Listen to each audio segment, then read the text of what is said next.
మొన్న పల్లవిషయంలోంచి మొక్క తోటలోకి ఇలా ఎక్కుతున్నాను రా, సర్రని ఎదురొచ్చేది నల్లదోషం.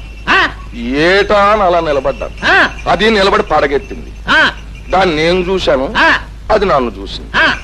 అప్పుడు ఒకటే మాట అంది, మీసాల పెద వెంకట్రాయుడు గారు, నా నెత్తి మీద ఉన్న కృష్ణపాదాల కంటే మీ మూతిని ఉన్న మీసాలే చాలా గొప్పగా ఉన్నాయి. ఆనందంగా వెళ్ళిపోయింది. అయ్యో బాబోయ్, తమరు మీసాలుగా పవర్ ఉందని నేను ఎప్పుడో చెప్పాను కదండి. మరి అదేటండి, మీ మీసం చూస్తే ఆశభావం నిలబడింది అంటున్నారా?